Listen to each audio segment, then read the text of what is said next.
All right.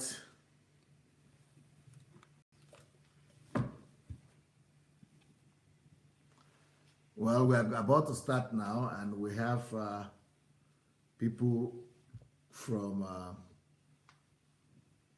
we are going to first of all welcome the people watching us from YouTube, from our YouTube audience, and then from the YouTube audience, we are going to go to the Facebook audience. All right, sir.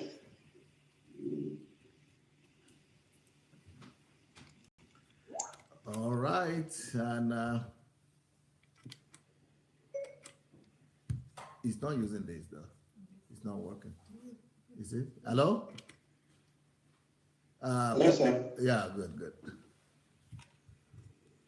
Okay, let's see who is there on YouTube with us. We want to see who is on YouTube with us. We want to welcome you. Who is there on YouTube?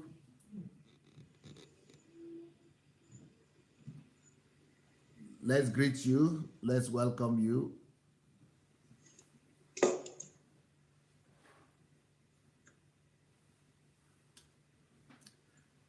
All right. If you are there on YouTube already, we welcome you. We want you to greet us as well so that we'll know who is with us. And then from there, we'll go to, we'll move on to our Facebook.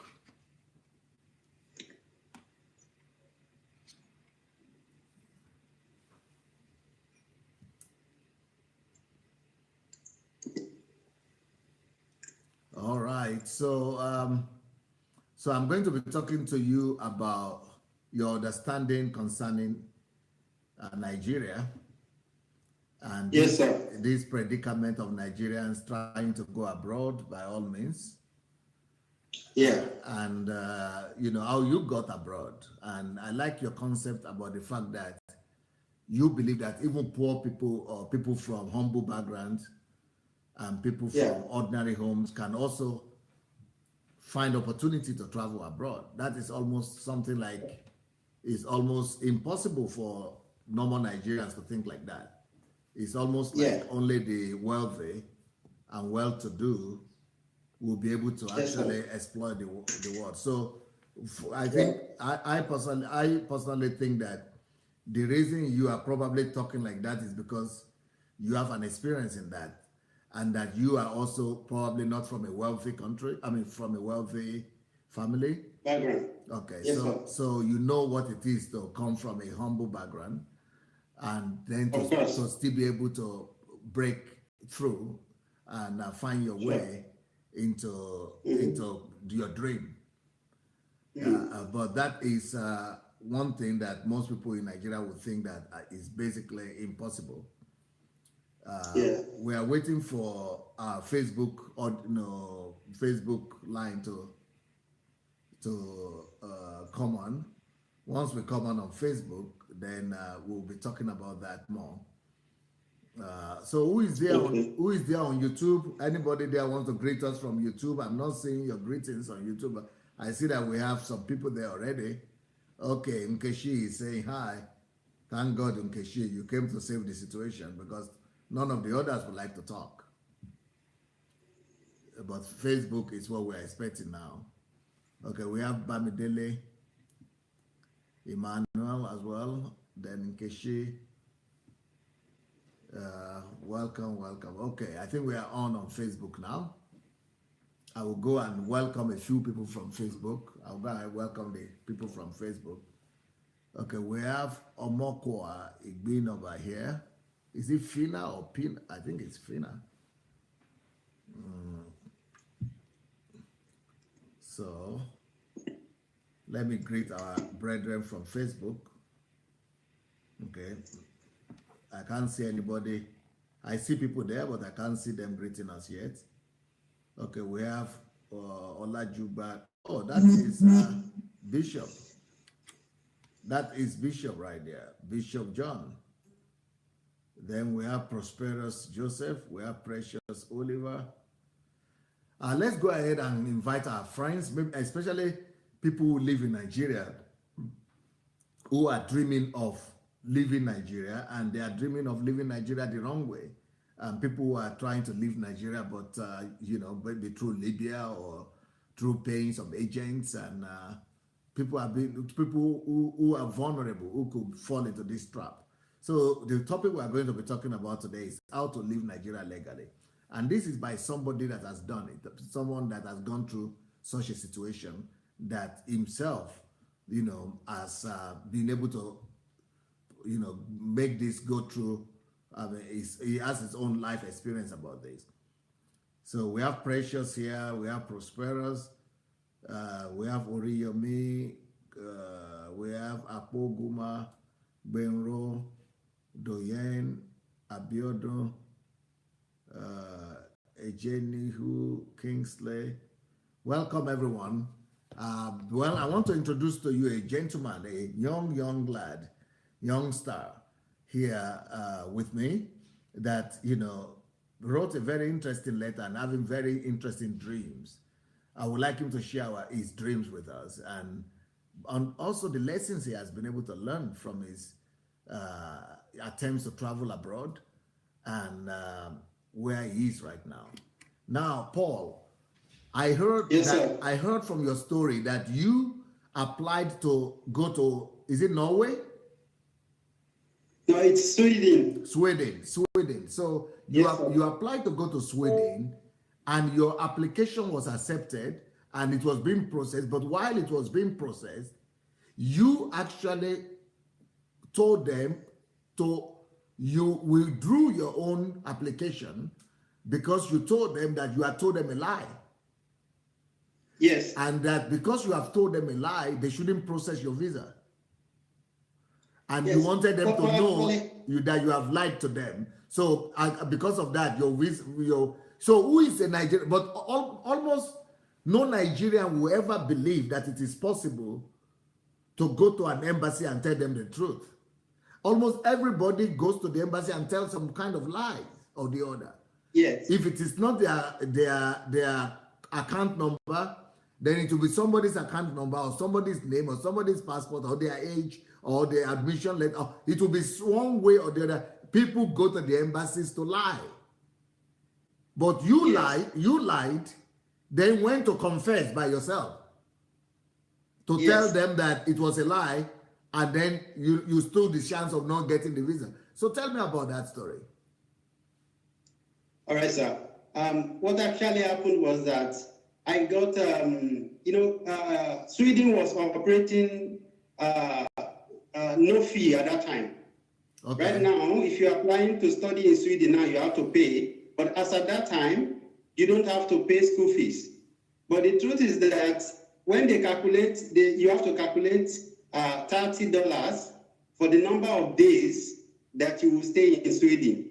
And they expect you to have that money in your personal account or at the very, at most, in your father's account. So now what people do is that, when you are going to study for 3 years and you have to calculate $30 for that for 3 years. That's crazy. An average Nigerian don't have such money. So what somebody advised me, it is just like you said, it is the normal thing for Nigerians, we want to travel, somebody will say, okay, I know somebody, okay, there is a way we run it, there is a way we do it, So I was, somebody talked to me that they can help me get account. Now, What do you mean they can help you get account? You mean they can help you get account statements?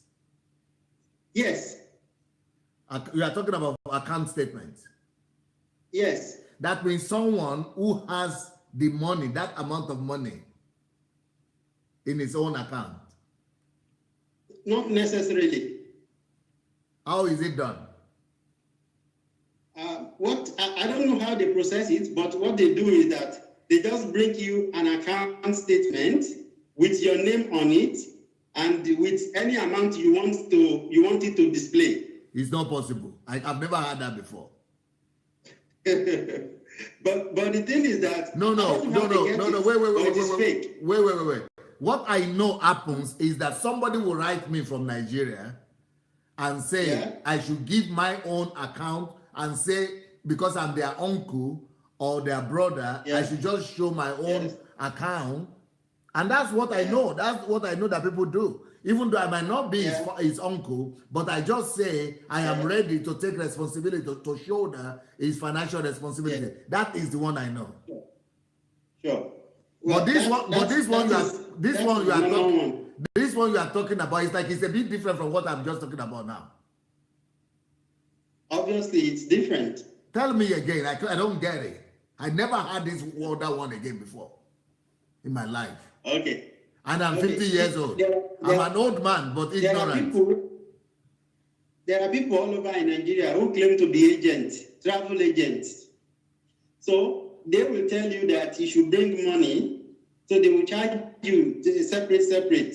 For application, they will charge you differently. For to provide account, if you don't have accounts, they will say, okay, they will provide you statement of account. So when I got to that level, I've already processed all my documents. I applied by myself, but when I got to the level of statement of account, I went to my dad to bring his statement of account. As at that time, I think maybe he probably has less than 20,000 naira in the account. So it was useless.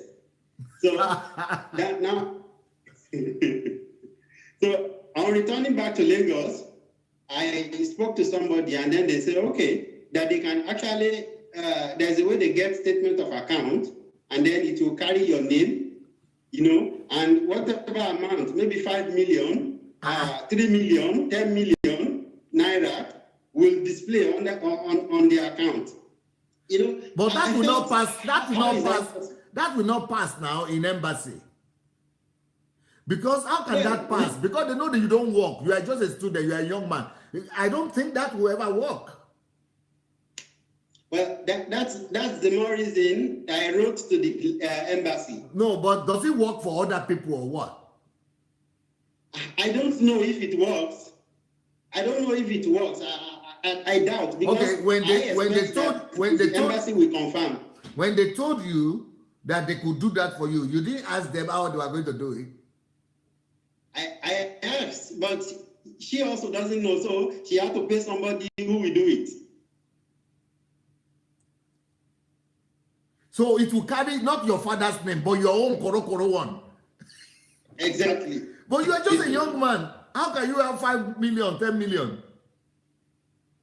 Well, that's the question we should ask the embassies in Nigeria. No, but the embassies should be cross-checking. Yeah, I expect that they will do that, actually. And that's why I believe that such accounts shouldn't be able to produce any good results. But if they are doing... I don't know if there's anyone who has done that and get away with it. I don't know. But somebody said they are doing it. Somebody is just writing now in the comment section that people are doing this. And even Mayowa is sitting here saying there are people doing it. Yeah. So it's I mean, as at that time, it used to be a normal thing. It's a common phenomenon. So, but I don't know how they do it now. But as at that time, but it was because if it carries your name, which bank will do it? Which bank? So is it connected with a bank, or it's not connected with a bank? Because it's a bank statement. For a bank statement to carry your name, a bank has to agree to do it. Sure. So I honestly, I don't know how they get it. I've never worked in a bank, so I won't be able to explain. But it will carry the name of the bank. It will carry all the ledger, pay as you pay money in and withdraw from the account and all of that. It will carry all of that and date and all of that. So I guess maybe they just get hack into somebody's account, edit the name, and then that's what I think. But if it is fake like that, it's even more danger if the embassy finds out than for you not to. I'm sure that the embassy is probably aware of that Nigerians do this kind of things. I mean, if you have been in Nigeria for some time and people have been coming to apply for visa, there's tendency that you probably would have been aware. in a way. So they were ready to bring and they actually gave you the paper? They gave me. I actually submitted it with my application. You saw your own name. Exactly. On the bank account. Exactly now. And the account is not yours. Yeah, at all. It's not. And you didn't even know that account. No. I actually had an account in that bank earlier that was not. I think maybe I didn't have any money on it. So I can't remember now. Maybe it carries my account number with that bank, but I knew that I have an account in that bank. So they just took my name, and then I just when she brought it to me, I think maybe 2 or 3 days later, she brought the account to me. It carries my name. And how much money? I think about 5 million. And you had never seen 5 million before? Where? From where?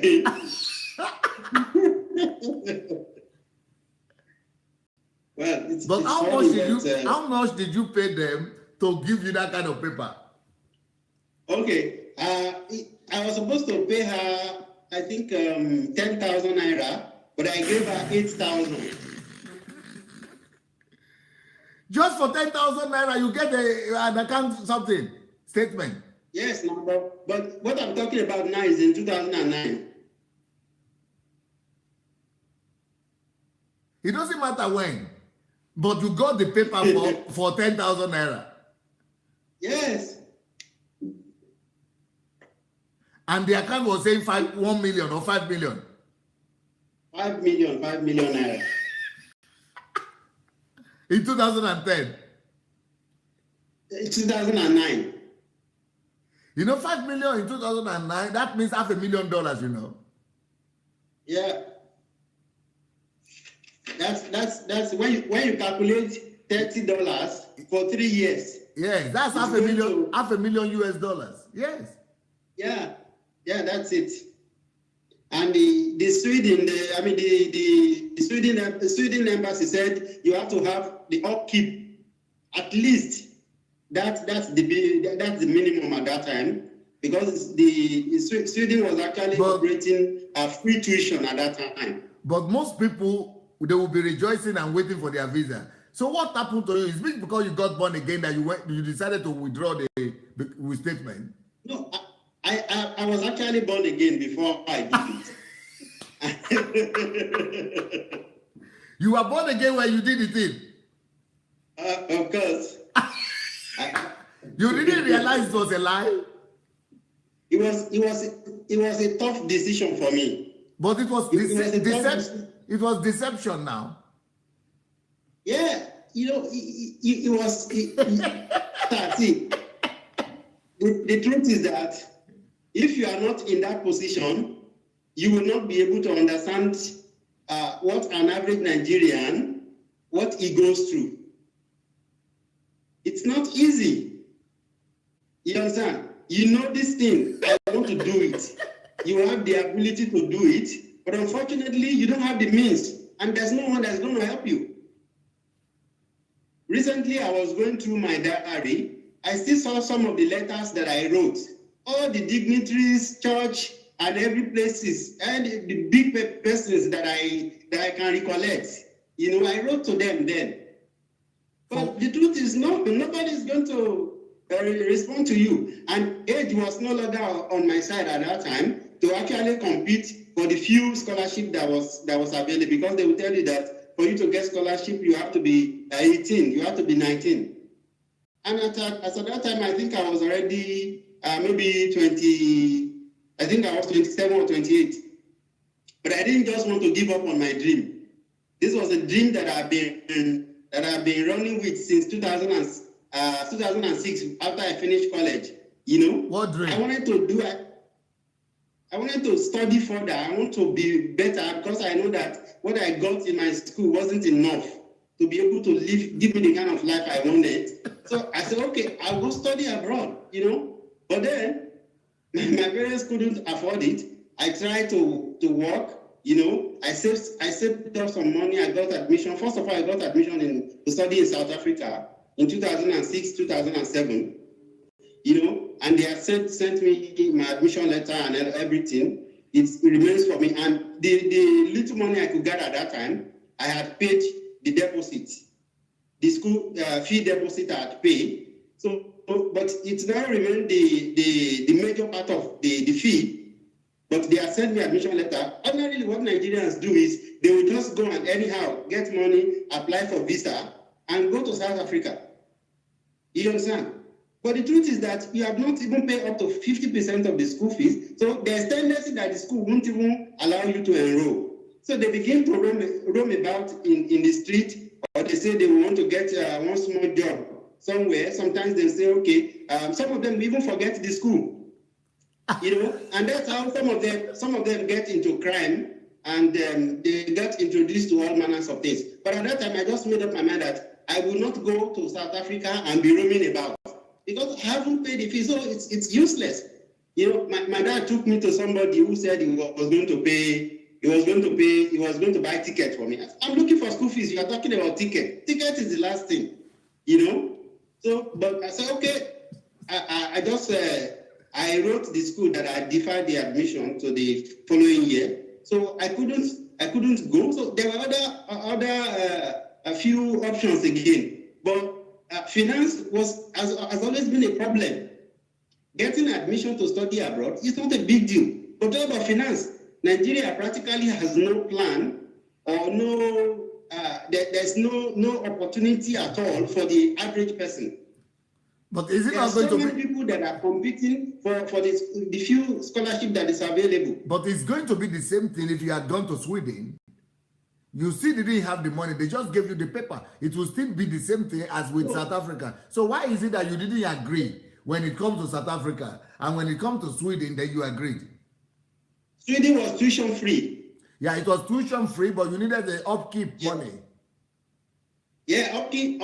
According to what I have, the studies that I have done, I found out that I could get a job, and if I get a part-time job, I will be going to school. You understand? And using the money from the part-time job to just feed. So I would have survived. So who told you about that? I searched online. That you could get a job? Yeah. So have you now discovered that is not always true? Yeah, it's possible. It's possible that it's not always true. And in most cases, it's not even true.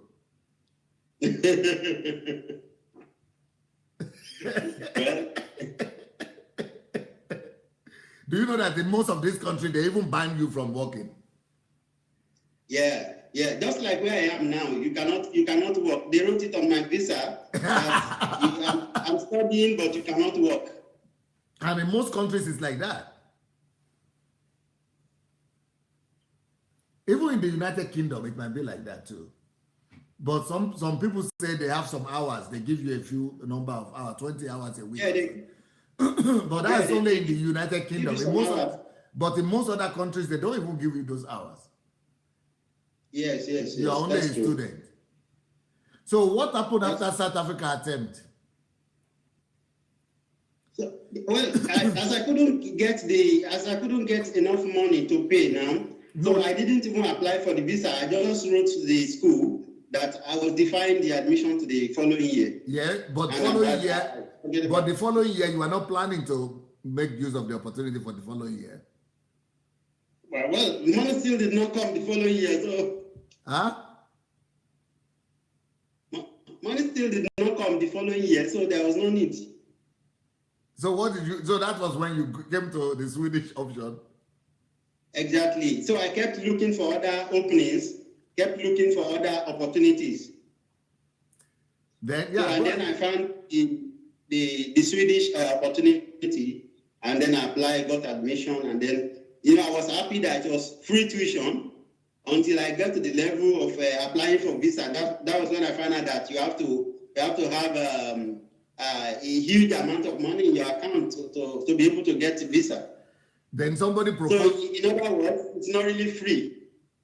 So somebody proposed to you that they will give you an account number with your name, with a bank statement that you have 5 million naira, whereas you didn't even have 1 million. Yeah. You didn't even have anything. I don't even have 10,000 at that time. But why did you agree as a Christian? Well, you know, there is this. Is there no consciousness of the fact that deception is wrong in Nigeria concept? Lie is wrong. Yeah, it is wrong. Okay. In fact, personally, what I did, I doubt if there can be. If you rate the number of youths that were at my age that time, and even now, I doubt if you can see 10 that will do what I did.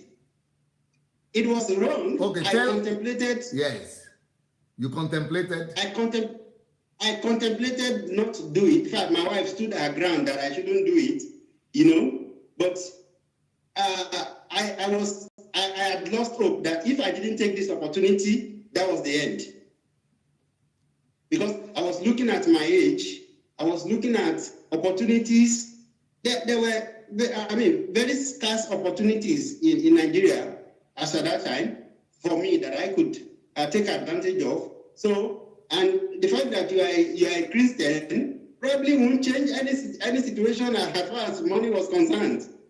You understand? So, I am the eldest son of my mom. I have 5 younger ones who are looking up to me. So I have a lot of responsibilities to take care of. So what you are telling me is that 95% of Nigerians or 98% of Nigerians will compromise against the truth. Of course. Yes? I'm telling you. And what you are telling, you are trying to justify. You are trying to justify why people behave like that and why you behave like that. And the justification is that, your justification is that there are a lot of needs. I'm the firstborn of my mother. I have many problems. My age is against me. But those things, they don't stand beside truth. Truth should be the only standard for decision making. Exactly. Yeah. But if you are a Christian, if you are a Christian, truth must be your only guidance and your only compass in life. Sure. See, so how can you be a Christian all your life and you are at that point you are born again already, and that didn't even stop you? Yeah. Well, it will be difficult for you to understand. It will be difficult for you to understand. It will look strange to you. Do you understand? But I'm telling you that an average Nigerian understands what I'm saying. So this is the situation why you probably will blame some of these girls. You understand? But at the same time, you also look at, okay, what alternative do they have? What alternative? Okay, for example, one person wrote to me recently during one of my live broadcasts. A lady said, "Pastor, is it wrong?" I was mentioning this, that why are we talking about these Libya people and we are not talking about the fact that they are breaking the law by even trying to go into the country illegally? That is already unlawful. Yeah. So this lady told me. Yes, so this lady told me, and then there was another program I did where I heard that Nigerians will marry a citizen to get a stay in the United Kingdom or United States. So I was saying, how can you be a Christian? I even consider that option. Some of our Christian brothers, they are even bragging and say, "Oh, I didn't take the option," as if you are doing something, as if it's a hero that he didn't agree to marry, somebody fake marriage. Why should you even think you are a hero for not marrying? I mean, it shouldn't even cross your mind. And anybody that even suggests that to you, you are supposed to report the person to the police, so to say. So, but this lady wrote me and said, "Pastor, Is it wrong? She's even, can you imagine though? This person is one of my disciples watching me and say, is it wrong to marry fictitiously and get residence? In fact, that question just knocked me off my feet, first of all. She's asking, is it wrong? Then she wrote a letter and I understood why she asked that question. She said because in the church that she was attending before, that what the pastor used to bring his passport to the church to testify that this is how God did it for him. That though he's a pastor and he has his wife at home, but he had to be married fictitiously or something to another human being, to another person in the US. And then got a passport, US passport, and then use that and get them, bring his own family from Nigeria, and he's giving testimony every day in the church. Yeah. What kind of human being is that? What kind of pastor is that one? So if you were there when somebody gives testimony in the church that he saw money on the floor and picked it because he has been praying that God will provide him money. Okay, he needed money to pay some bills.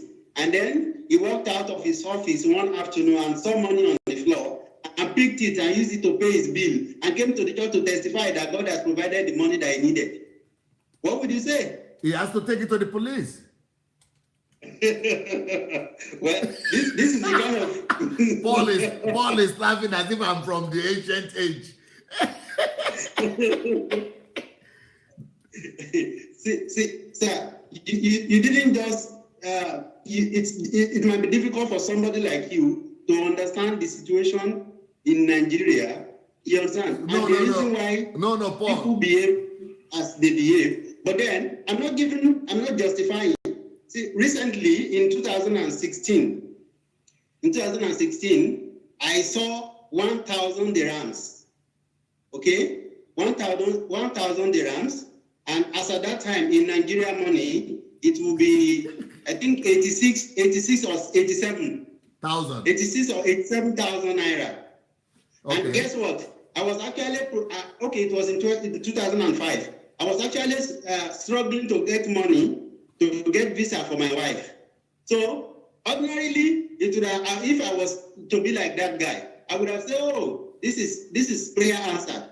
But immediately, I quickly called the authorities so that before my brain begins to process how to use this money, I quickly called this authority and said, "I saw 1,000 dirhams." Okay, and they kept asking me, 1,000 dirhams? I said, "Yes." "Where are you from?" I said, "I'm a Nigerian. My name is this." They have my name on their computer so they could see my name. They can access my details. So they were surprised that a Nigerian man saw 1,000 dirhams on the floor and will report it to the authority when nobody saw it. But, that was the level that I have gotten at that time. So, but somebody is writing right now that if you found money in the street, but the money has no address now, so how can they return it to the owner? They should take it to the police.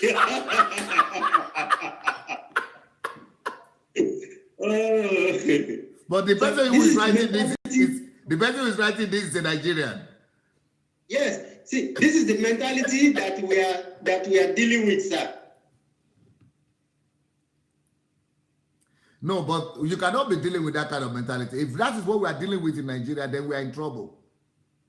Because it means that we don't have standards of truth. It means that the truth is not the basis for decision making in our society.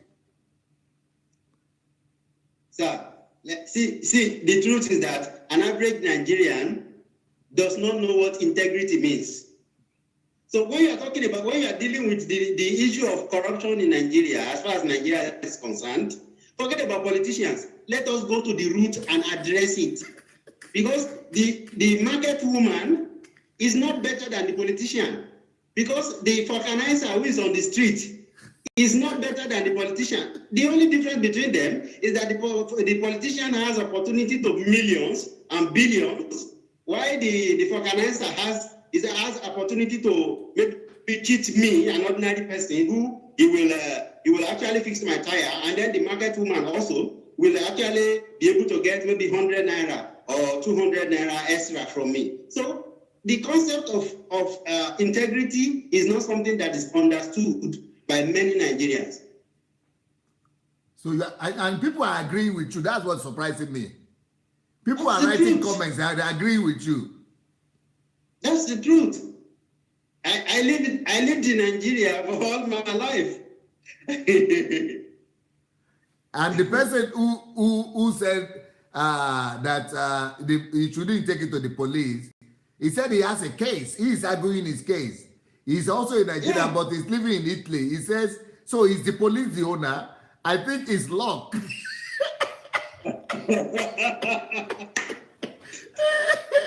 So that guy, what that argument, the argument this guy is having, what that argument is telling me is this.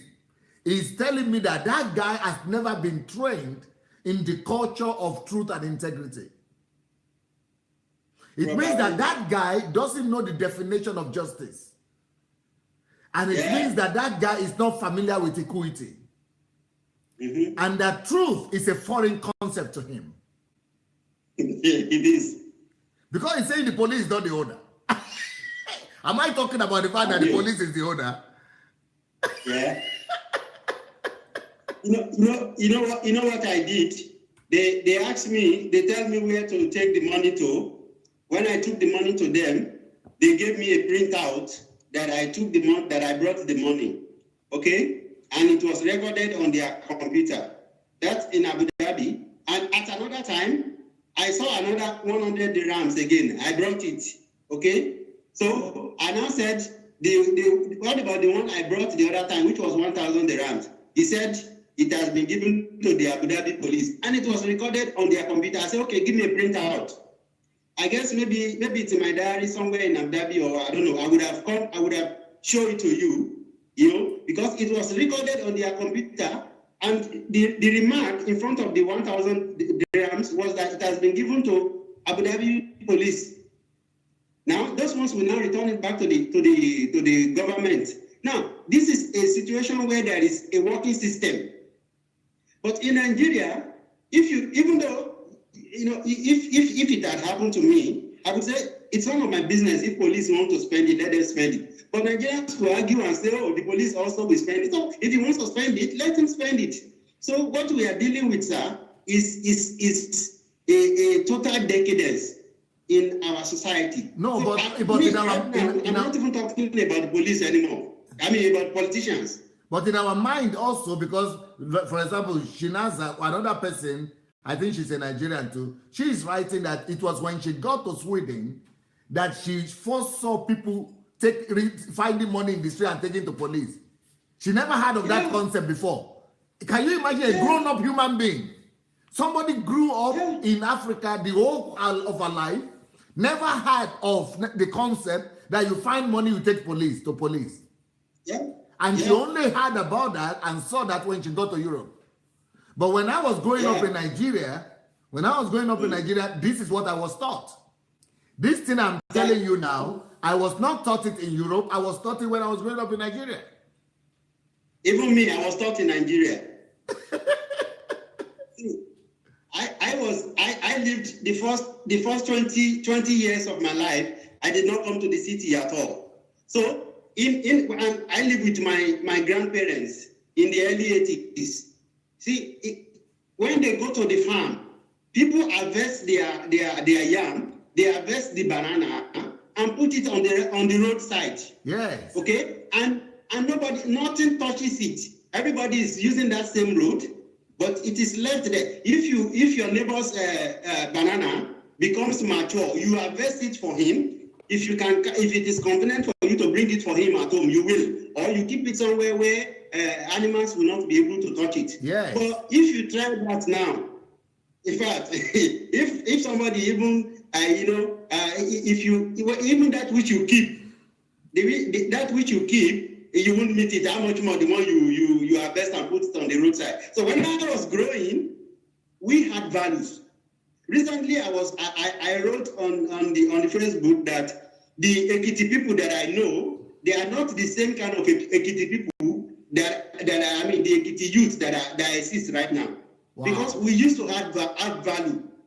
We used to we used to have honor. When I was growing up as a young child, if you come to the village and drive in a Mercedes, people will begin to gossip you, and they wonder and say, what degree does he have? Where does he work? Where does he bring his? Where does he get the money from? People will gossip you in the community. That was the whole of Western. That was the whole of Western Nigeria used to. The whole of Western Nigeria used to be like that. The Yoruba area used to be like that. Yeah, but nowadays, boys will gather and drink with you. It does not matter what you have done. Even elders, I doubt if elders also if they ask questions anymore. So there has been a change between the I think it will be late 90s or no early 90s. Between late 80s and early 90s, that was when things turned around in Nigeria, when all these politicians begin to bring money for people to vote for them, and all manners of things happen. And, the mentality just turned around.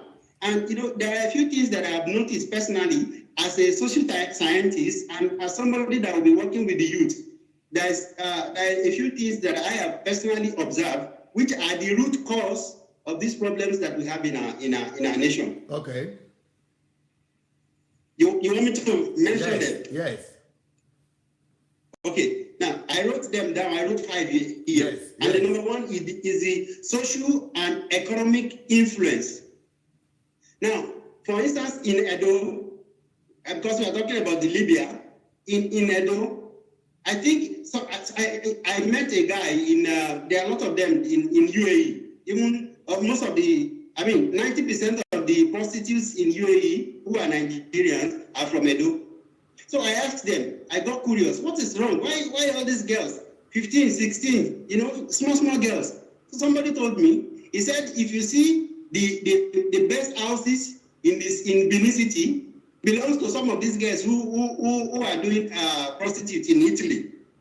So when your parents see that one girl from in their neighborhood has come to build her own big estate, big house, and buy a jeep for her mother, and then those ones are also encouraged. Their parents, an average girl that is a prostitute who comes from Edo, his parents are aware. But this was a taboo when I was a child. But that's what is happening now. I don't know much about the foundation or the beginning in Edo, but as at now, those girls that you see are going abroad to become prostitutes, their parents are well aware. So it is because of the shift in what used to be norm, the shift in what used to be as okay, this is what we are known for in our community. In those days, whether you people don't care what kind of car you ride. People don't care what kind of house you live, but it matters now. It does matter now. But personally, I will propose a legislation, and please write it down. When I get to Nigeria, I'm going to lobby for a legislation for any parent to be jailed. For every parent and relative to be jailed that sends a daughter or a child to abroad to do prostitution. Because I saw even a video when foreigners came to do interview in Edo State, and a woman in the market was saying, yes, we send them there. Let them go and make money for us. So a woman, an elderly woman, 50 or 60 years old woman, was saying this unashamedly. And it means that all other adults also were around that. They were saying, yes, we send our children. And I listened to another testimony of ladies when girls themselves were saying, it is my father who sent me, or my mother sent me, or we have 3 daughters in the family. I'm the senior one. They sent me to go and do prostitution. So I saw a video from Moscow where the Russians went to Nigeria to shoot this, and these prostitutes were saying it, and that their parents were aware. So these parents need to be prosecuted. I don't know what the lawmakers in Nigeria are doing. I don't know what the parliament in Nigeria is doing. Now, they went to beat one, or they went to put one man in prison, innocent motors, which is okay. Which is okay that Nigerians are protesting against that. But that is one person whose right was violated because it's a popular person, a successful person. The whole country is crying. But now, what about all these girls? What about the average person? Yes, all these girls who are dying in the sea, in the ocean, and all these people, and they are selling them out. The parliament is not raising any problem. They are not raising any law something. So what I'm thinking is that we have to, enact a law whereby even parents will be prosecuted and jailed for sending their children. When we do that to some parents, the whole thing will stop. Without penalty, nothing will change. But I like the first point you made. What are the other points? Okay, the second one is corruption of the mind. You want to get rich quick. People want it sharp now. If it doesn't happen now, it's as if the prayer is delayed. It's as if God has not, if you have been praying, if an average Nigerian Christian, whether Christian or Muslim, is praying now, he wants, if it doesn't happen now, people will begin to question you. What are you doing? Your mates are there in Italy, they are already sending cars. Your mates are here, they are already doing this. So there's this unholy competition between Nigerians, especially it is common amongst the youth. People want to get rich sharp. If it is not quick, then something is wrong. It's wrong with it. So it's a thing of the mental. It's a thing of our mind, and I believe that these are the areas that we need to concentrate on. And the number three that I actually wrote here was what you mentioned, which is poor parenting. I wrote an article about 3 days ago. I put it on my Facebook that the things that our parents did for us, that they did to us.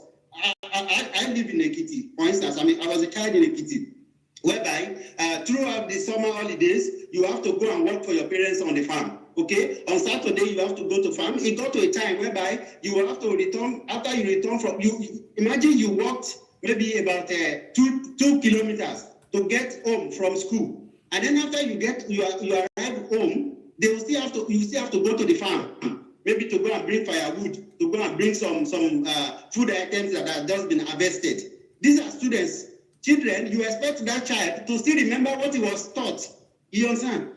At a particular time, I always ran away from home because it wasn't convenient for me. Some people had that kind of power, I wrote in that article that 2 things make you a good boy in Ekiti in that time. That is, you are good, you score good grades, and then you go to the farm with your parents and you can cultivate at least 200 heaps in one day. Somebody like me had no power at that time, so they saw me as being lazy. But the truth is that I wanted to do it. Okay, if I go to farm with my peers, if you see the little that I will do it. I mean, you almost want to sit down in it. But those ones will rush, it will be quantity. But I don't have the power to do it as much as they will do it. But that was what makes a good boy. That you're able to, the standard was set in those days. And I said, this is actually killing those children. A lot of boys and girls actually couldn't even, after they finished secondary school, they couldn't continue in Ekiti. All right, and those ones who continue also, they did not have enough time. See, sir, until I was, I think I was 22 or 21 when I came to Ado from my town, and that was how I actually saw how families will live. You can imagine how old I was for me to see what it means to have a relationship with your father, to have a good relationship with, in a family. That was how bad it is. So this was. I don't know, maybe I should call it poverty, or maybe I should say, okay, they did not know. I have gone past the level where I would say, okay, they did not know. And I ask myself, if I did not know something now, I ask myself, what are you doing, Dion? What are you doing when your mates are learning it? Why didn't you learn it? People give excuse when they ask me this one, I don't know. So why don't you know? Why don't our parents know? There are 2 things I want to say about your comments. This last comment you just made, yes, it's like you are describing my life. But in my own case, I didn't have a father and I didn't have a mother. I was living with my grandmother. So she was going to the farm. And each time I came back from school, I have to go to the farm immediately. And I have come back home in the evening. And then the next day you go to school and go to farm again. So But everybody was always saying I was dull. And they were always beating me with a knock like this and knocking my head, saying, why are you so dull? Why are you so dull? But do you know that I never knew until I was in secondary school from 4, that I got to discover that the guys that were always smart in the class, the ones that were always taking number 1, number 2, number 3 positions, I didn't know that you imagine, can you believe this? That I went to primary school, I went through secondary school, 1 year till I finished secondary school before I discovered that there is something they call homework. I used to they used to give us homework. I used to know about homework, but I never knew the importance of homework. I didn't know that the ones who are taking 1st, 2nd, 3rd position, it is because they were doing homework. Because there was never a time for me to do homework. Because once I come back from school, I go to find what homework. That is my homework. So I was always wondering, why are they remembering? Why are they getting good marks? How come they are passing? I didn't know there was something like homework, because my homework was in the farm. Yeah. So that's what we are talking. I didn't even know. But in my own family, my grandmother had an alibi. She was always pointing to my uncles and say, your brother, this is the way he did it. That one was very smart. He got a scholarship to Europe, became one of the best students in Nigeria, in Europe, and all that. So they said, he also was going to the farm. He was doing this. So why are you saying you are not? So I was being intimidated.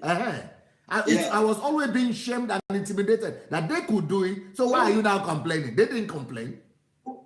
Yeah, exactly. In fact, Pastor, see, when I read your story from Money Won't Make You Rich, that was when I knew that if this man can actually go to this level, that it's only a matter of time before I catch up. Yes.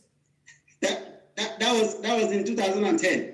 You know, my mentality changed from then. You know, I read church shift also. I said I am not going to join them in participating in the politics of the church. I'm going to pursue purpose. I'm going to look for what is it that if there's anything that God has in place for me, I will pursue it until I meet it. Yes. So it actually it changed my mentality, and then I get to read. I think it was the Kingdom Principle or something by Miles Moreau. Yes. You know, all of these things this material that I read at that time actually changed my mentality. You know, so I said, okay, no matter what, I am going to pursue my goal, and I'm going to do it legally because I read your story. I know you were proud of me as you tell your story. And I want to be proud also. I want to be able to stand tall and say, this is my story. I want to be able to impress my mom. I want my mom to hear my story. I want my wife to hear my story and say, yeah, we knew this guy. You understand? So I was impressed by your story. But, you know, I'm just very, very happy that you wrote that book. I mean, those books. Which one in particular? It's actually... Sir? Which ones? Money won't make you rich and church shift. You know, but the other point that you mentioned there was that the third point you mentioned was sharp, or what did you call it? They want to get money, get rich quick. And that everybody in Nigeria is like that now, all the youth. I mean, averagely. The average Nigerian youth is like that now. I'm telling you. So, and you said that is why they break the principles of truth and the standards of integrity. No, one more thing, sir. One more thing. See, in your world, you parents, you labor to train your children, send them to school, you pay their school fees. Maybe if they have to work for you at home, it's maybe okay, open the fridge and bring me water. Okay, when mommy is cooking in the kitchen, he or she will have to stay there, you know, in case you want to assist her in any way. But we practically went to farm to work so that our parents will have something to eat. The girls will have to go and hawk. An average Nigerian who is not privileged hawked at one time or the other in their life. a lot of these girls actually got pregnant at this period of time. Because when they have to go and hawk, you know, and then they will mingle with bad boys. Maybe she's tired, you know, and then there's a boy who is offering to say, come into my room. I will give you, I will buy you something. You know, they are deceived. But you don't have to send your parents, your children out like that, unprotected. But these parents, out of ignorance, because it is believed that, okay, that is normal thing, that's how you help your parents. I grew up thinking that was the normal thing until I left my village. That's when I know that, okay, there's another life somewhere else. But, you know, I wrote in that article, it was 2 days ago, I wrote in that article that you believe that the same boys, the same girls who are exposed to this extreme situation would have to write the same national exam with the children of the privileged who don't have to go through all these things. Boys who would go to school and come back, and then the parents would even assist in solving their the assignments. They will look at exercises. They have textbooks and all of that. Somebody like me didn't have textbook. I did not see a computer until I was out of secondary school. I did not touch a computer or use a computer personally until I finished higher institution. See, this is the kind of situation that a lot of Nigerians in the rural areas. This is the kind of situation that we face, and that's why I am mad at times when I see the boys in the city who have access to these amenities. They have access to all the computer and all of that, but they are not taking advantage of it. Most of the things that I learn it with my phone. People go to Facebook.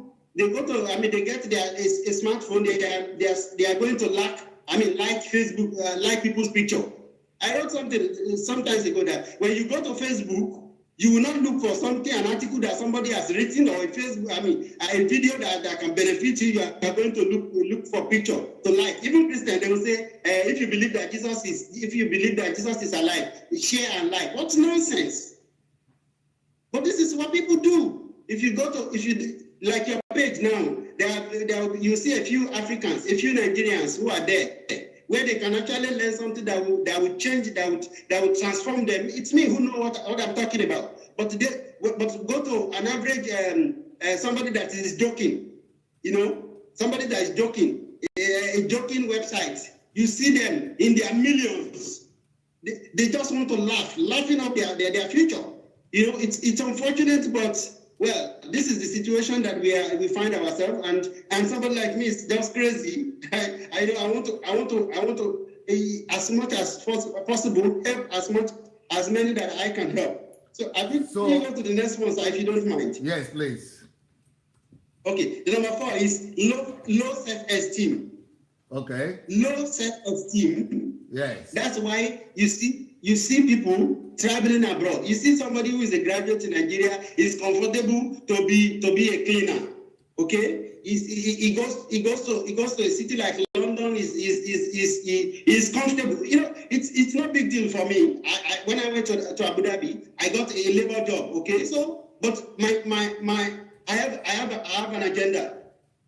Okay, I told myself the reason why I left I was working with the federal government, but the salary was not enough. I couldn't steal, so the best thing was to leave. So I leave, and I was telling myself, I said I am here because I wanted to develop myself. I wanted to study more. That's why. So anything that I'm here, anything other than that is secondary. So, but you see, people are there for 1 year, 2 years, 3 years, 4 years, 5 years, and they are still in the same thing. I'm telling you, sir, it is because they have low self-esteem. Now, so but one of the yes. If you don't have low self-esteem, that it is possible for you to be struggling at the time. There's a time where you have to go to farm. You have to sell shoe. I sold shirts before in supplying shirts in offices in Lagos. Just to make to earn some income at that time. So do whatever it is you have to do at a particular time. But after a particular time, you have to begin to pursue purpose. You have to begin to know what is it that drives you, and then go after it. Just like I am here, I knew that I was going to come to India as far back as 2011. I did not have money, and I knew I was going to come to school. But I did not have the means. I was working with Nigerian Railway then. I couldn't steal. When we go out to work, if I was working on the train where you can get free money, but God wasn't allowing me to touch that kind of money, because even if it is unaccounted for, even if my boss in office does not know how much I make on train, but God knows, okay? So I had to remit all of them, even though I was hungry. But people don't want to go through this process. That's a problem. So, and when they are not able to do it sharp, and then they will condescend to do anything. So what is it that the churches teach then? If you are saying the conditions in the country pushes people to do this, so what are the things that churches teach? What are the values that churches teach? Well, that's actually where I have a problem, because I'm sorry, sir. Let me get. Okay, why you go get it? Yeah, go get it. But I want to tell somebody who is asking for my books. Someone is asking from Italy for my books, and let me tell you about a few books that I have here. One is called "Who Am I and Why Am I Here?" And you are asking for the youth. Another one is called "How to Raising Up the Next Generation of Steve Jobs and Bill Gates." Then talking about what we are doing now is called "What to Do with Your Time." It's another book. Another one is called "No One is Better Than You." Another one is called "The Creative and Innovative Power of a Genius." Another one is called "Create Your Own Net Worth." Another one is called "How to Build a Secured Financial Future." Another one is called "How to Become Great."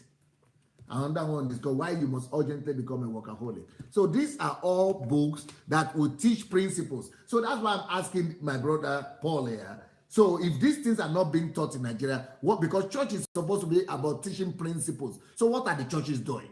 Because if there are no standards of truth, then what are they teaching? Because one is called mountain of ignorance.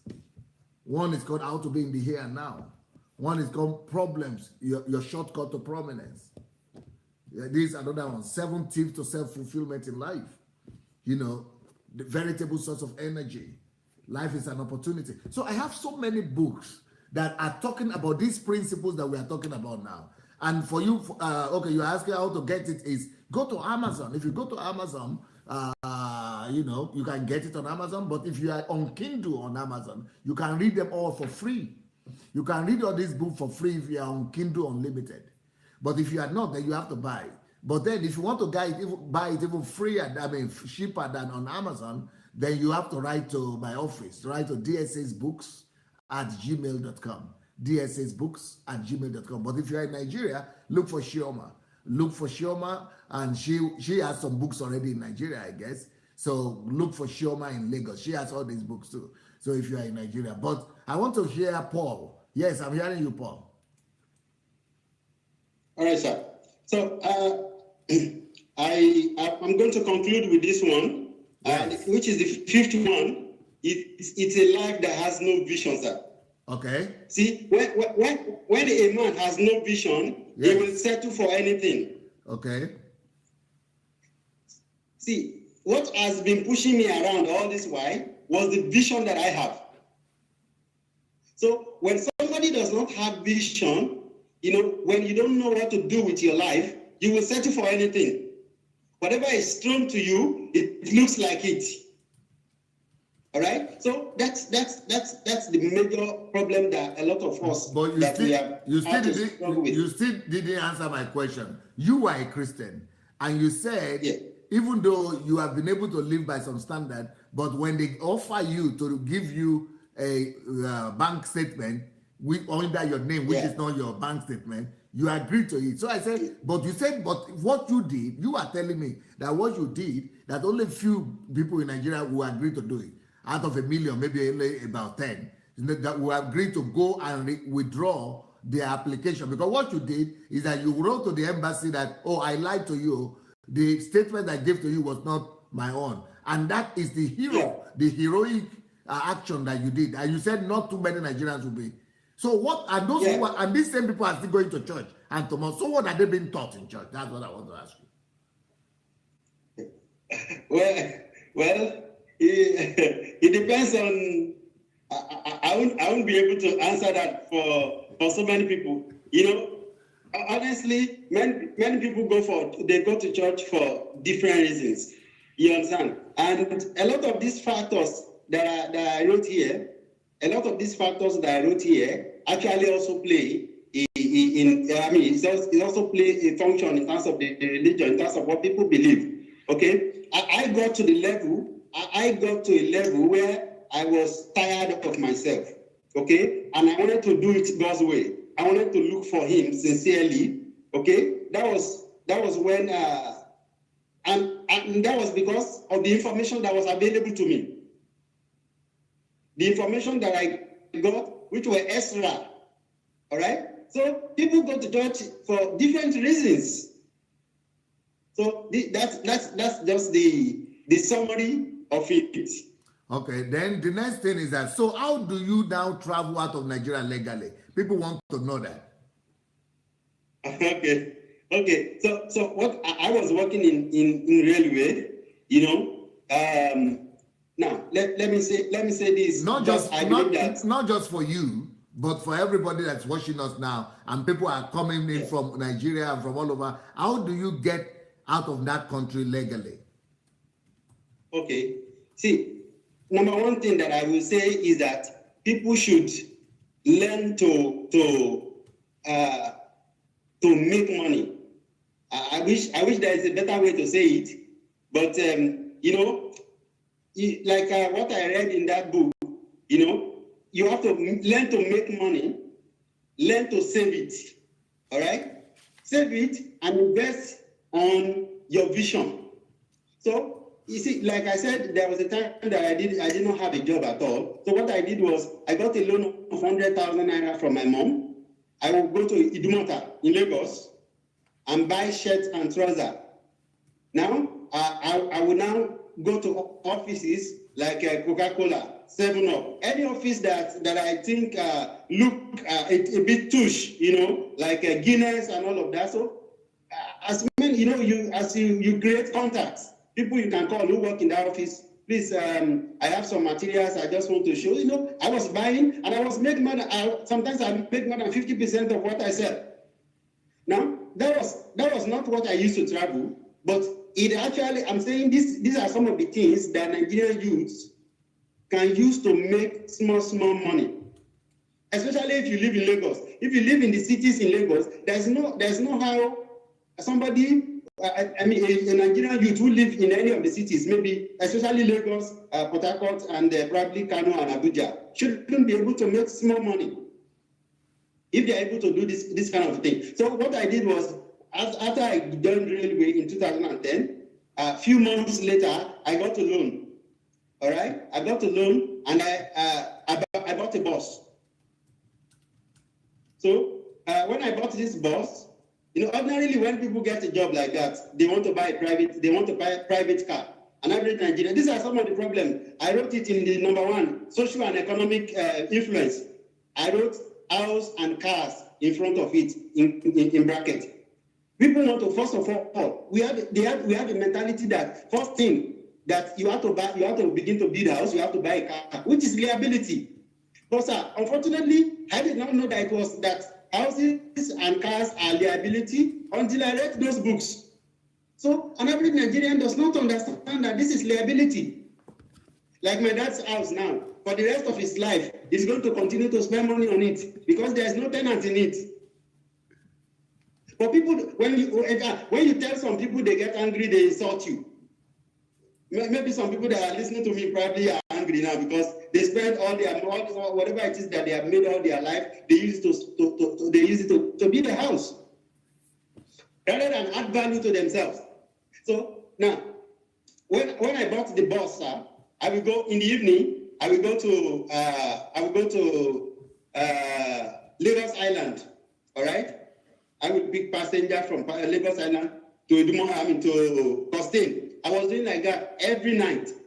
And so as a result of that, there wasn't need for me to spend my salary. The salary majority of it has gone to the loan. All right. So since majority of it has gone to the loan, and whatever it is that I was making, me and my family were using it to sustain.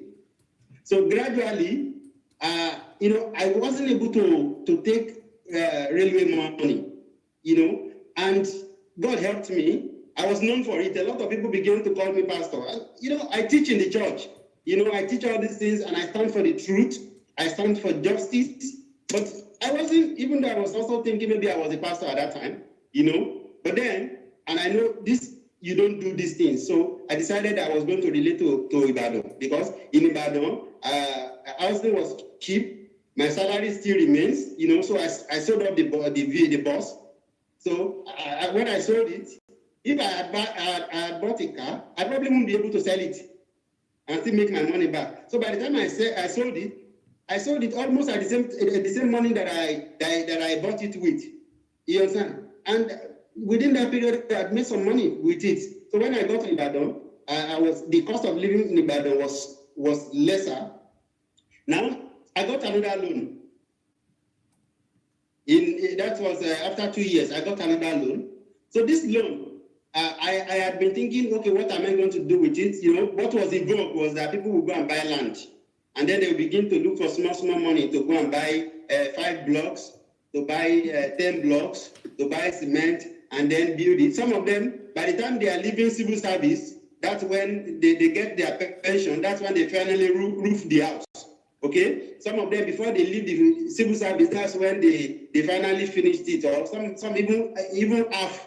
If there are people that are not able to steal money, So I told my wife, I said, look, SH, this money, we are not going to buy a car. We are not going to build a house with this money. I'm going to go pursue my vision that I'm traveling. So, and as God will have it, as at that time, I knew a friend who had gone to Dubai. So I chatted with him, and then he told me that there's some job, or if I can do it, this, that. I said, okay. What kind of job? He told me. So I said, okay, I will do it. He said, brother, you will not be able to do it. I said, don't worry. I have a purpose. I have a vision. And I know if I continue with my job, then there was no how I will be able to save money to be able to do it. You understand? So I took the money. I paid. The beauty is that when you are sincere, God will deliberately bring favor your way. I'm telling you, sir, since I have made up my mind that I will be, whatever it is that is not my, I usually do pray the prayer, even though it's not something that an average Nigerian will pray, that God, whatever it is you will not give me, I won't have it. Whatever God does not give me, I will not have it. And I want it to be written about me that this was the kind of guy, this was the kind of person that I am. So, what the money for that kind of opportunity, people would pay 500. They would pay 400,000 naira. But I think I paid about 250. For what? Yes, but for the travel agent and the visa. So I paid very, very cheap. So see, the thing is that in Dubai, in UAE, or in the Middle East generally, the G8 countries, that is the oil producing countries in the Arab countries, they have visas for 2 years, whereby people can come depending on your profession, depending on what you can do. So it's either you're a professional, maybe you're an engineer in oil sector, or it's rare for them to take a Nigerian for back. You know what they know us for now. So, but for engineer, there are a lot of Nigerians who work in the engineering sector. They work in the safety, So there are a lot of Nigerians there. So I got there, and as I was going, I told my wife, as soon as I get there, my first vision, my first priority is to get you in, get a job. Why? So that you are working, I am working. Why? Because I need to achieve this purpose. I want to help the youths. I want to help them to understand this mentality that I have understand. So, and for me to do that, I want to do it professionally. An average pastor, I'm sorry to say this, an average pastor in Nigeria is a counselor. You don't have to be trained. Maybe you just need to go to read some theology, and then you are a counselor. But you are not a professional at it. So I said, I want to be a professional at this. You understand? So, and that's the vision. So as I got there, people were making money and they were sending their money home, to build a house and to do this. I was, I was helping my younger ones. There was a particular one that was living with me that I was 100% responsible for, fees and all of that. So now, when I processed my wife to come, and then my wife she came and then got a job. So 1 year after my wife got a job, I told her I was going to school. That if we stayed longer, this vision will linger. All right? So, see, the difference between me and some of those guys who went together was my plan, was my vision. So when you are doing something, if you are living in Nigeria, for instance, some of these guys who are living, they are going to Italy. They don't even know the situation on ground there.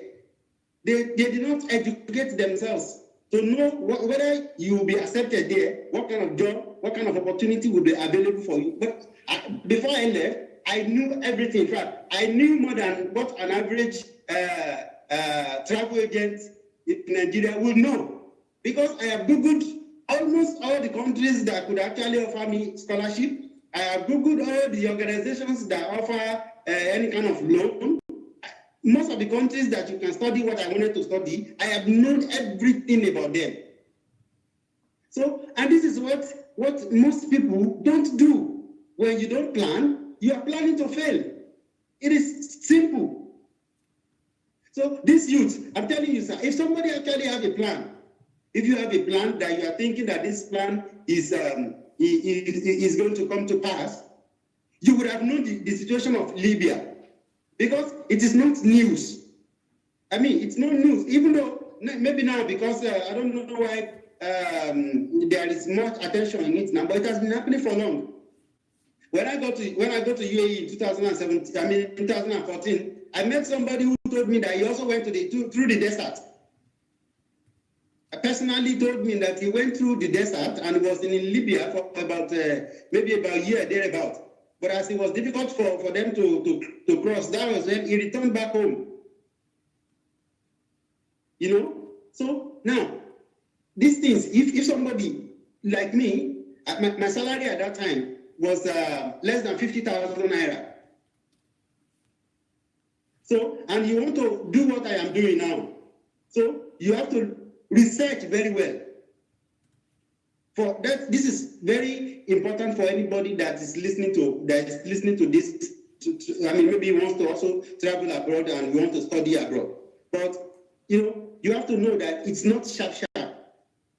Sir, I carry this vision within me from 2006, and it did not come to pass until 2017. So, how many of them are actually ready to hold on to whatever it is they want to do that long? A lot of people already see me as a foolish man. This one does not know what he's doing. But it was me that actually knew what I was running after. I knew that if I remained there, I would end up like those who have been there ahead of me. And I don't want to be like them. So I had studied.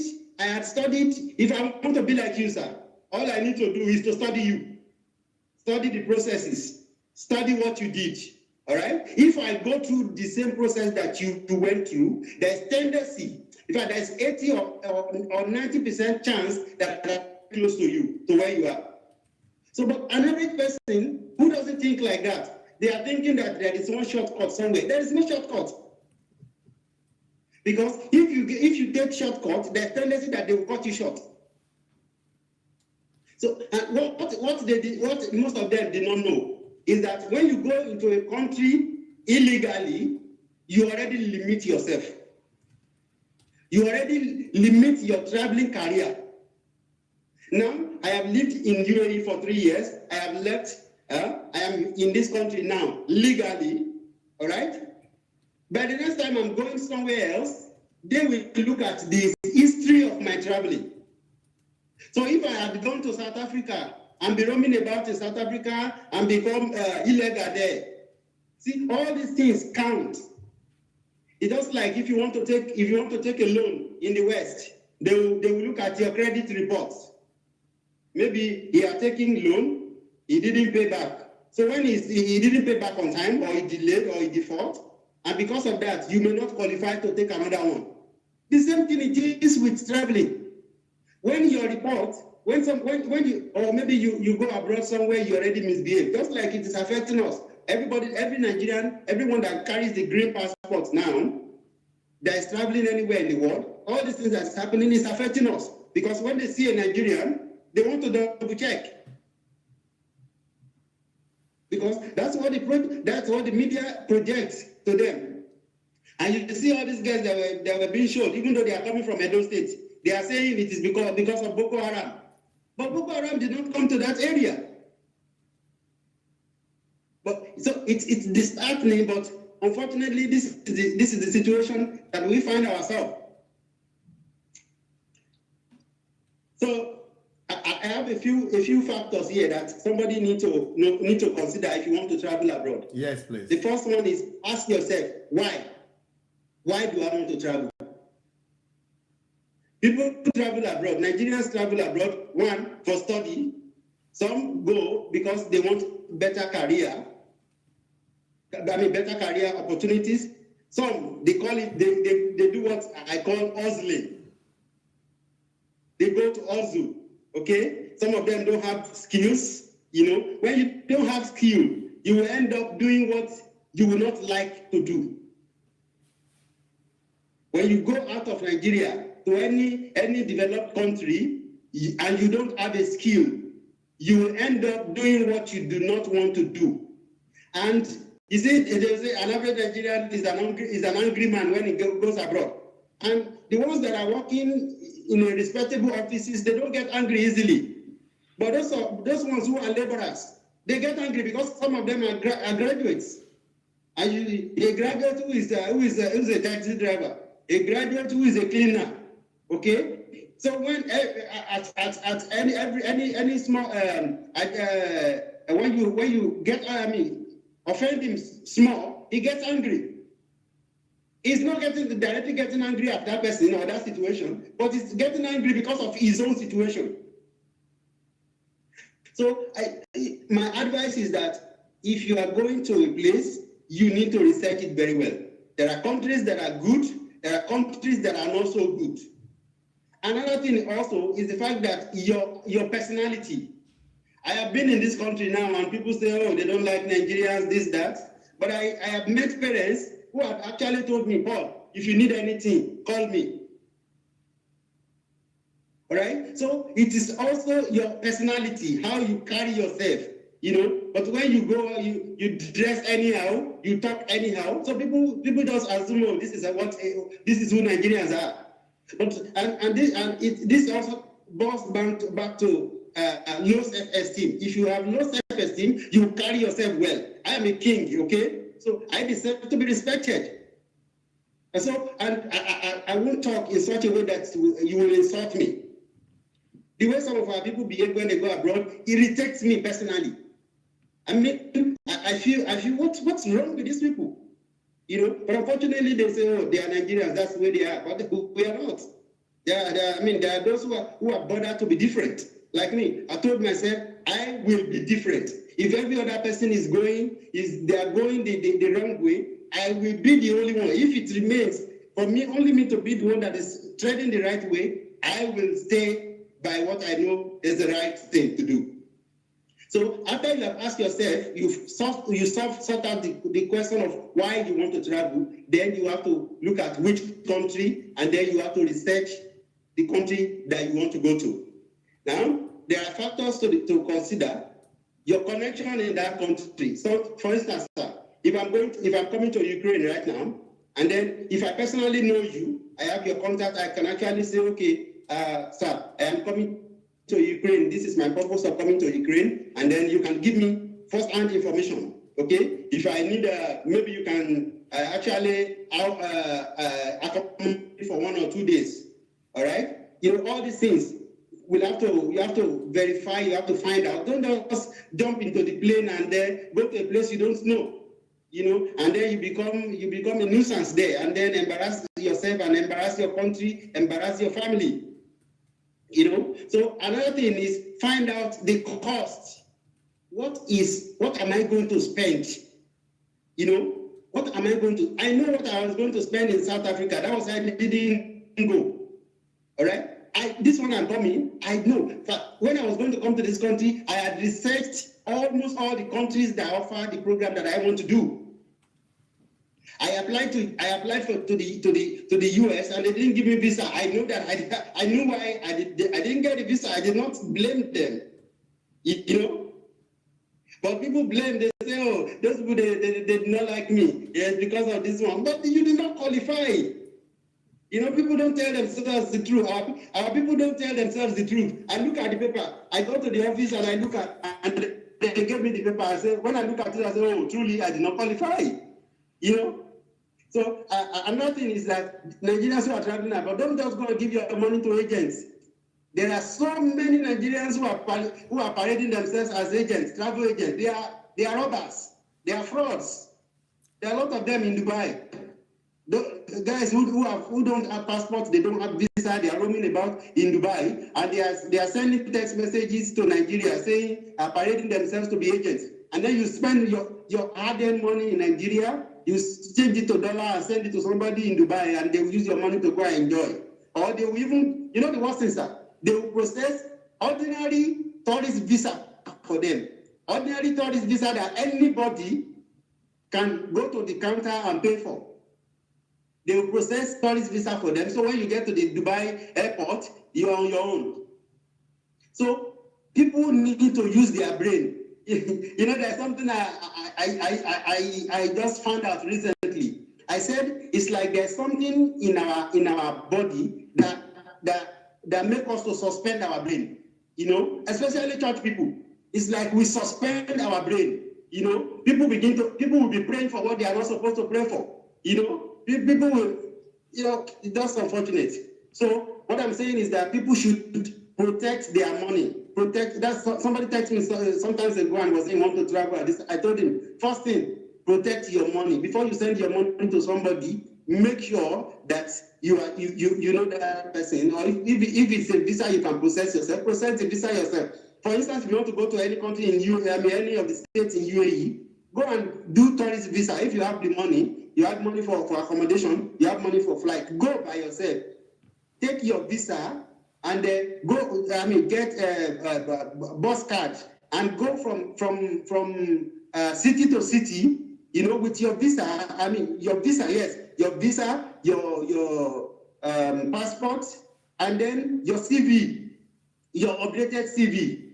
Go to offices and then present yourself well. You might get a job there.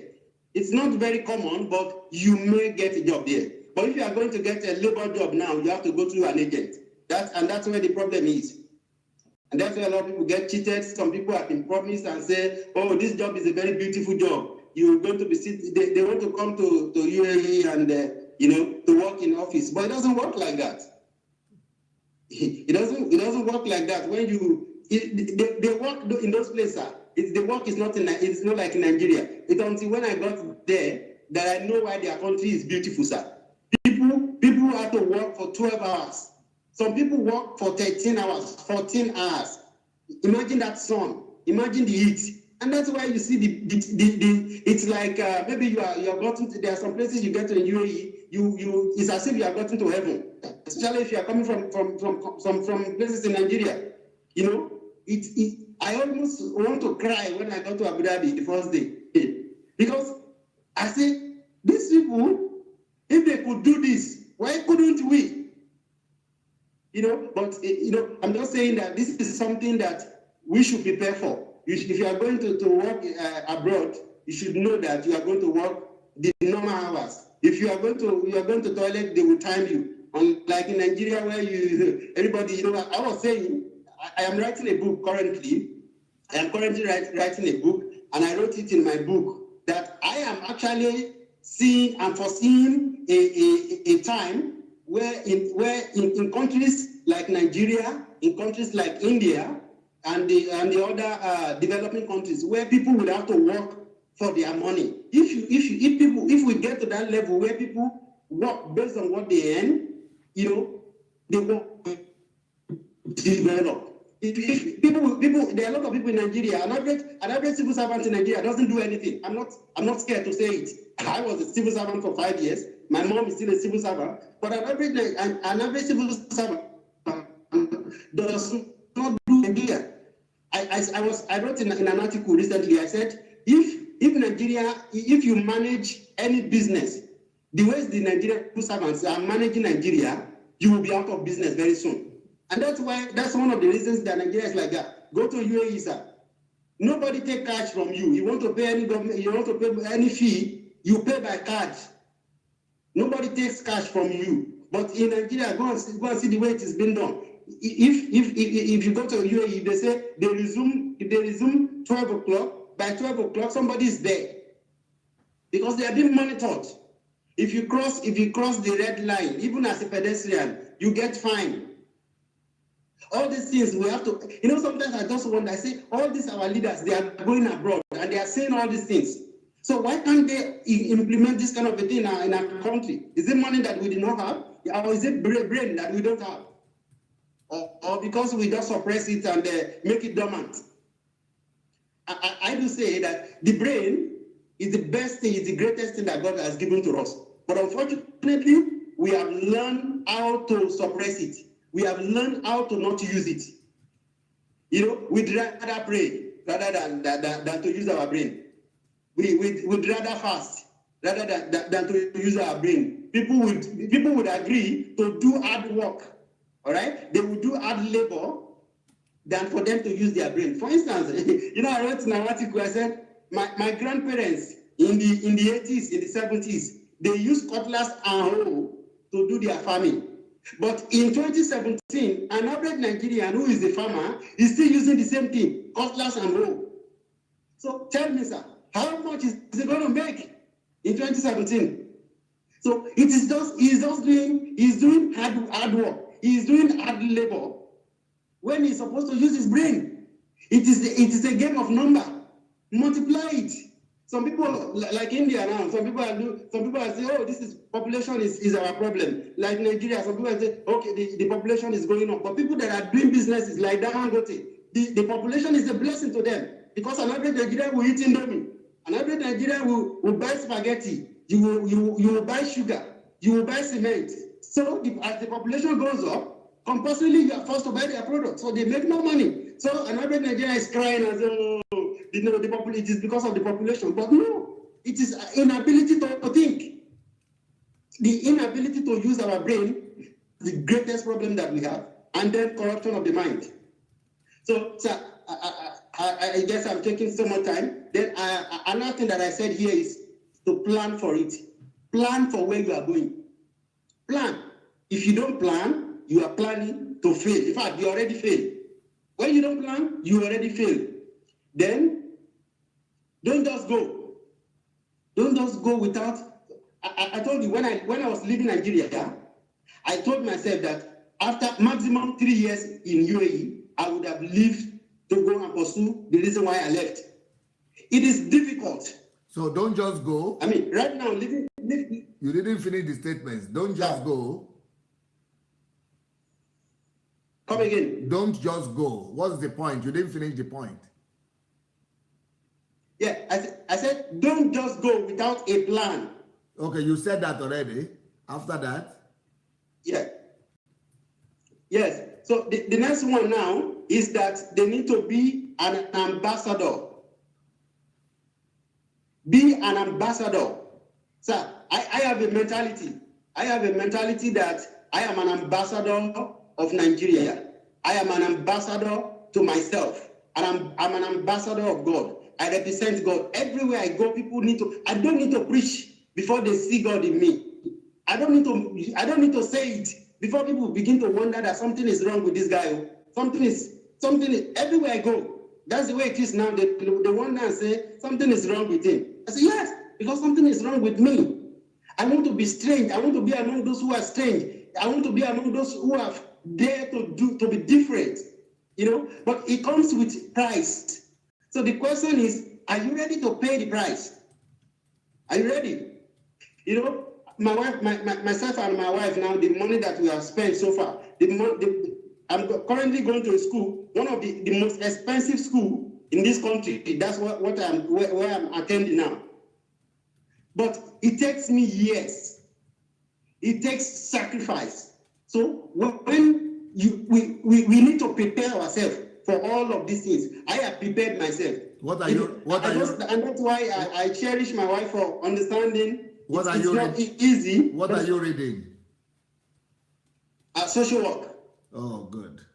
You know what? Actually, our time was over 15 minutes ago, but I kept on giving us the time because I really wanted to hear you. How can people find you? Okay, I am Facebook. I am on if you check ABPL live share. What? ABPL live share. ABB? AB ABEYPL. Okay. Together. Yes. Live share. Share? Yes. Sharing. Share. Yes. Live share. Live. LIFE. Then share. SHARE. Share. ABPL live share. That is your Facebook page? That's my Facebook page. That's one of my Facebook page. Okay. The other one is Sexual Teaching Ministry. I'm actually teaching, I'm helping Sexual Teaching Ministry. I teach sexual purity. Sexual. I have about 8,500 followers on that page now. That has been running since 2010. Sexual attitude. Sexual Teaching Ministry. Okay. On Facebook. Yes, sir. And somebody can also type my name, Fadumo Abiodun Paul. Fadumo. FADU. FADUMO. Paul. Yes, sir. Thank you so very much. It's been so enriching. You've done very, very well. Good content. Let me mention a few of our initiative. We are working on this Libya One challenge. So, and I want to challenge everybody that is watching us. If you have not yet challenged your people and your friends to come out and join the campaign, please go through the challenge to as many people as you can.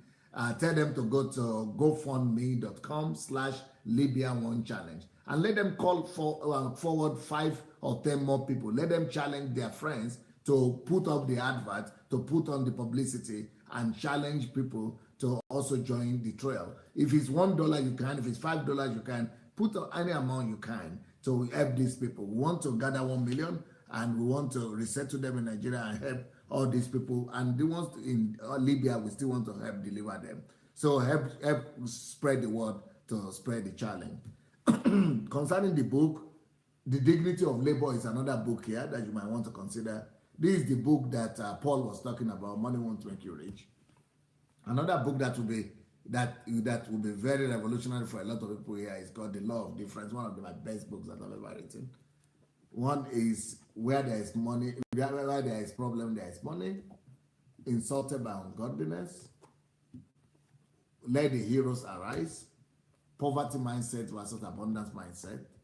How to Regain Your Lost Years. Stop working for Uncle Sam. So these are still not all of them. Then How to Overcome the Fear of Death. But I have much more books. The Kingdom Driven Life. Miles Monroe, Why People Die Early and Tragic Death. Short Shift. So many other books. So if you go to like I said, Kindle Unlimited, you can get all these books for free to read them. Maybe not all, but a lot of them for free.